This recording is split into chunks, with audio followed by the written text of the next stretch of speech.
Everyone. Welcome to another episode of the Great Black Speakers Podcast, where we connect through conversation. I am your host, Lawrence Watkins. I am the founder and CEO of Great Black Speakers Bureau. I'm also the president and chief operating officer of the Black Business School. And today we have a very special guest. We here back again with Troy White. Troy is the president of Hoodoo Financial, a money management firm that focuses on financial literacy, financial planning, and portfolio investing. And you can find out more about his company at hoodoofinancial.com. That's Hoodoo, Hoodoo, financial.com. And today we're talking about how he, as an entrepreneur, is helping to create investment clubs for kids. So at the Black Financial Channel and the Black Business School, that's a huge topic for us right now. And we're very happy to have Troy on board today talking about this. So Troy, how are you doing today? Excellent. Thank you for having me. Thanks for the Yeah. wonderful No, intro. Yeah, no, the pleasure is all mine. So, for those who don't know about Hoodoo, can you just briefly explain what Hoodoo is and what services that you guys have? Yeah, fundamentally, we are a registered investment advisory. So, um, that's a word that nobody knows what that is, right? So I just explained, well, you've heard of these big firms like Charles Schwab and Morgan Stanley and, and, and larger firms. Basically, I'm one of them, but I'm the small fry. So the difference is that firms like those that I mentioned cater to individuals primarily with $500,000 in investable assets or more. And I created the firm Hoodoo Financial to work with individuals. I would say more like my friends and family who do not have anywhere close to that. So we help people build wealth versus the larger firms help you protect and preserve uh, the wealth that you've already created. So, Okay, so what are the main ways in which a person can build wealth, especially through Hoodoo? well, what we are is we use money management, and uh, they go by different terms, but money management, wealth management, primarily it's called something different depending on how much money you have, how many assets, how much assets you have, and the what the function is investing for your personal circumstances using portfolio investing. So in order to do portfolio investing, uh, the, you have to be financially literate and you have to engage in financial planning. So those three go together, and that is what wealth management is. It's training your client, educating your client on financial matters, planning out their financial life, not just an investment. Not we don't pick stocks.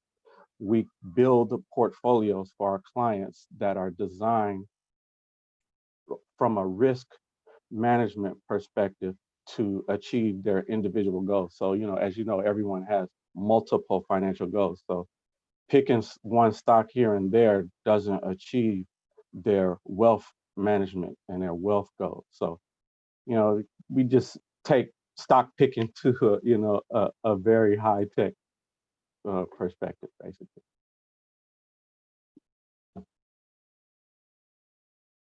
You're on mute. Oh, sorry. Hmm. Yeah, so no, the reason I asked that question is because you said something I think is very insightful, where you mentioned, the more affluent households, they're more about, I guess, wealth management for sustainability purposes, while, people, who are the Black Business School followers, that type of thing, the majority of us, we want to continue to grow so we can get to that point to where we're sustaining our wealth for generations. So I guess Absolutely. from your perspective, like how does the strategy different from someone who is just trying to preserve wealth versus someone who's trying to grow it? It's a big difference, but primarily, we could talk on this for hours, but I would say that it's a lot to do with the financial psychology and the investor behavior of the two groups. Those who have wealth have the literacy and the information, the knowledge, it's already secondhand. Whereas those who don't have it yet, they don't have the knowledge and the information, and they don't know of the tools. And what was shocking to me is entering this industry, literally over 20 years ago now, is, the tools were just amazing that we, when I say we, those who were in my sphere of influence, my family, friends, and everyone I've ever known, has never heard about these and never spoken about these. They never came to my consciousness. So it was always amazing to understand, to realize that these tools are right here available for us to use, but we don't understand them, we don't use them, we don't have access to them. And in fact, that's why I created these investment club platform and introducing it to kids, because uh, the financial psychology is the first component. The planning is the second, but then access to the actions, to actually putting it together beyond picking one stock at a time. I mean, picking one stock at a time is great, but I look at that as like, once we learn to do that, that's like looking in the window and seeing that, oh, it's wonderful in there. But portfolio building is when you start building the wealth. And there are easier tools now. Technology has changed. So, I'm trying to, I mean, we need to skip light years ahead of just, hey, this is how you pick a stock. Let's pick one and then let's pick another and let's pick. We need to go way past that. It's good that we have to learn that. That's, we have to learn to walk. But hey, the race is going. Let's start running now.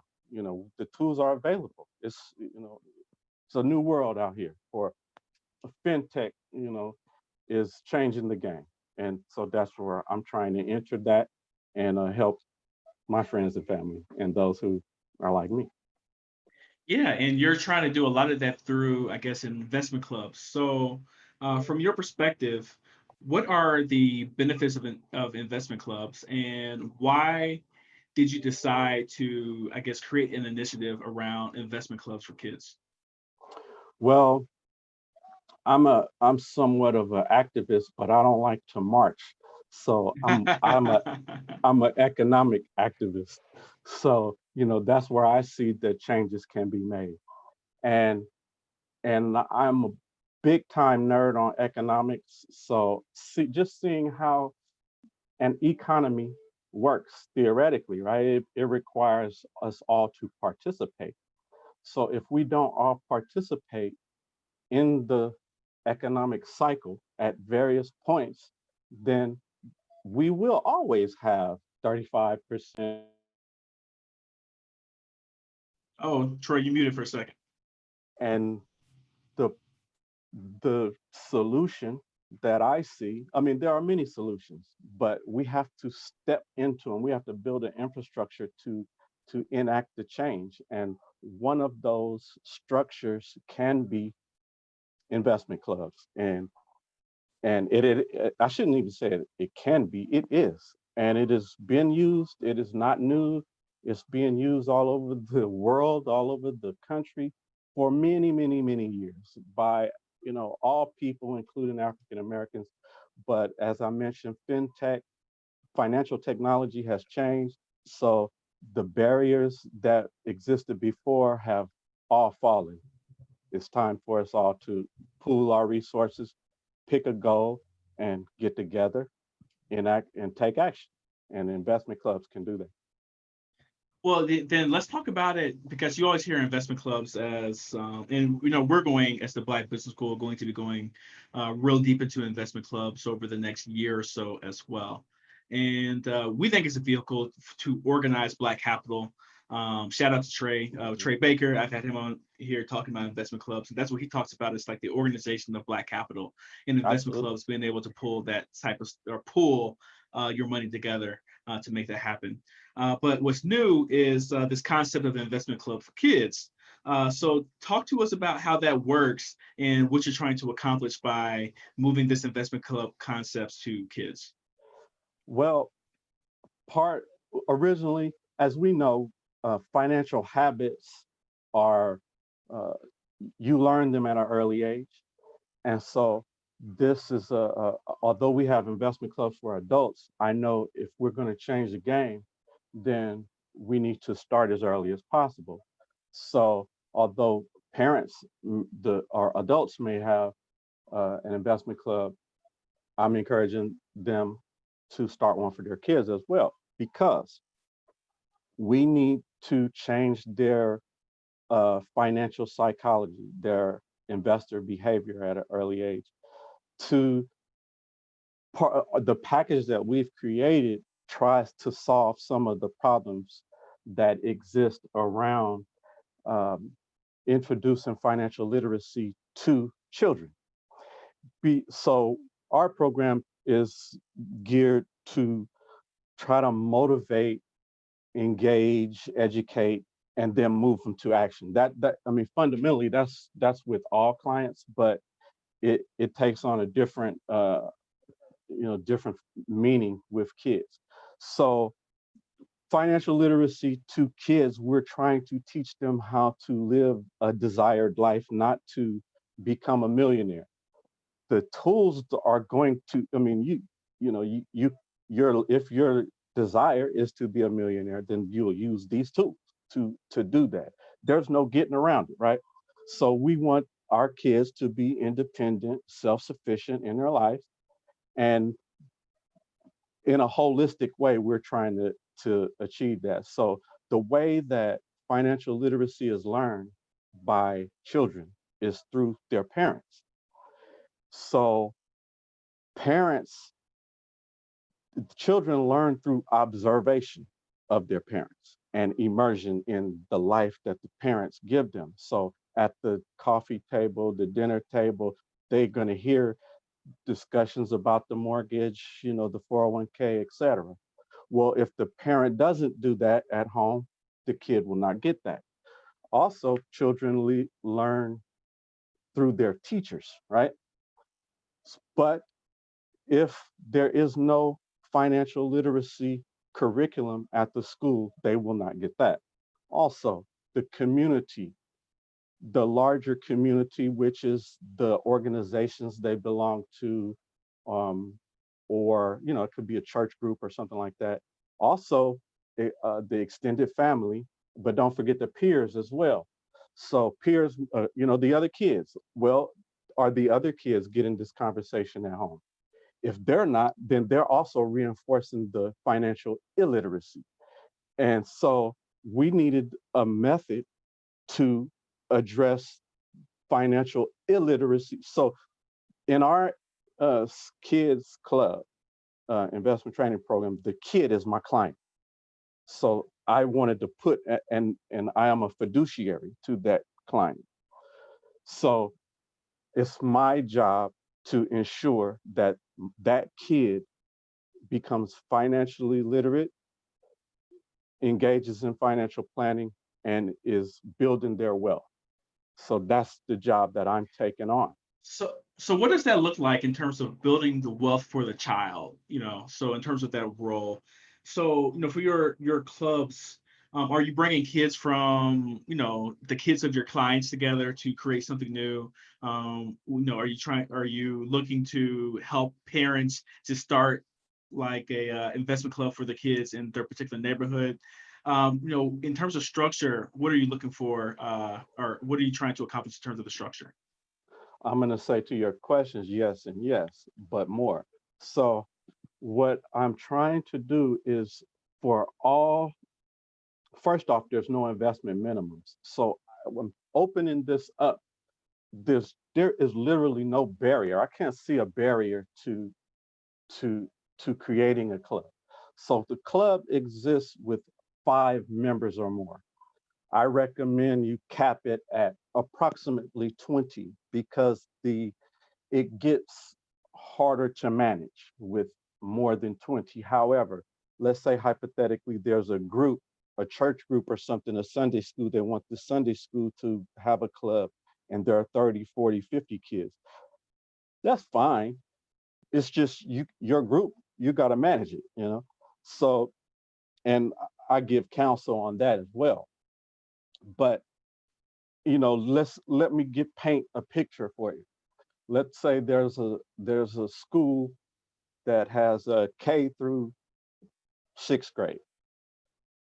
My vision is, and what I'm starting to implement here and there, are I'm getting the whole class, and I want them at an early age because our curriculum, our financial literacy curriculum, is K through 12. So it's age-based curriculum designed to teach these financial concepts at these various age groups. And so ideally, I want the whole class to start a club, because when I mentioned there's no investment minimum, it's also inefficient to invest less than $25 a month. Okay, so out of your entire classroom, let's say you got 25 kids, you guys just need to contribute $1 each. So that the club is functioning, and through the club, we will be delivering the financial literacy. However, your question was on wealth building. That club's account is the mechanism, is just your membership into this to access the education. But each child, now I mentioned, is going to be my client because they have a custodial account, which allows me to create portfolios specifically for this child to, and they can invest whatever amount they want. And we're going to teach how to automate your investing, the portfolio design, the why are we building this portfolio this way? What are the goals of this child? Now, obviously, I'm working in concert with the parent. A custodial account is held in the name of the child by the parent, and we're building portfolios that, and these children are receiving access to wealth management services that are only available to the high net worth in the case of these other firms I mentioned. Yeah, and I think that's awesome, right? Because what Boyce preaches all the time and talks about all the time is the biggest factor in terms of the rich, from the people who are not wealthy, is time and investment over time. So if you give someone a few hundred years to just invest, eventually due to compound interest, that money is going to continue to grow. And getting your Absolutely. kids to start early with investing at age 8, 10, 12, even 14 or whatever, just adds time to in terms of in terms of when they can actually experience those returns and start building that wealth for retirement, long term, buying the first house, et cetera, et cetera, et cetera. So I think this is an Absolutely. interesting concept in terms of it's taking real money and creating custodial accounts, with the parents' consent, and just working with the parents to just instill in our community, instill in our children this sense of worth, this sense of knowing what a dollar is, knowing what investing is from a very young age. So kudos to you for really making that happen. Thank you. And for the people just tuning in, I'm here with Troy White. Troy is the president of Hoodoo Financial. Hoodoo Financial is a money management firm that focuses on financial literacy, financial planning, and portfolio investing. You can find out more about his company at hoodoofinancial.com. I'll post the chat in the, or excuse me, I'll post the link in the chat as well. But Hoodoo, Hoodoo, financial.com. And today we're talking about his initiative in terms of creating investment clubs for kids. So if you like this video, press the thumbs up button. Please make sure that you share this video and also subscribe to the Black Financial channel if you would like to receive more financial content like the content we're producing today here with Troy. All right, Troy. So talk about some of the things that you have. How one can people get in touch with you, and also you have a ebook talking about investment clubs for kids. Is that correct? Yes. The ebook. I have an ebook on. It's called the Investment Club Startup Guide. That's for anyone, and it's also, it comes with the program for kids, because fundamentally it's an investment club is a legal entity. It's a business, and so that guide is to help parents and anyone who is interested in starting an investment club. But also we have I have another ebook which is discusses the need and the circumstance that we are currently in with financial literacy, and discusses how our investment training program addresses the current uh, financial literacy landscape. And that book I will make available, but the investment club startup guide I have for free currently on our website. Okay, cool. So what's the link for people to get that again? How do they get to the investment club That ebook? link, I'm going to email you that link. All right. It's a Well, long word. okay. Well, if you all come back, you can put it in chat here too. So if you put it in chat here, I can post it Okay. immediately to the group. But yeah, but head over to hoodooFinancial.com to receive that ebook, because it's so important for our kids to really start investing early, right? So like I said before, and what Boyce always talks about is the biggest determinant in terms of if your child's going to be wealthy or not is how soon are they actually investing. I think about Warren Buffett, and he started investing when he was either a teenager or a preteen, right? Right. And that was a huge factor, for him to become one of the richest people in the world. Now, we're not saying everybody's child's going to become a billionaire or nothing like Right. that, but we want to make sure that they have what I forget the author's name, but there's this concept of funded contentment, right? So how do you fund your contentment Oh, to do right. Yeah, I whatever you like want to that. do? Yeah, Mhm. to do whatever you want to do. And what Troy's talking about today is leading our children to to experience that, I guess, concept of funded contentment as well. So Absolutely. Troy, yeah, before we get out of here today, we're doing something new with all of our guests. I have 5 rapid fire questions for you, and I would like for you to answer them about yourself and your business. Excellent. Far away. All right, number 1, what is your favorite business book?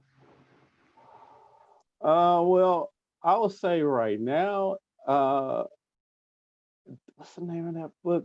.com Secrets. I like Okay. that book.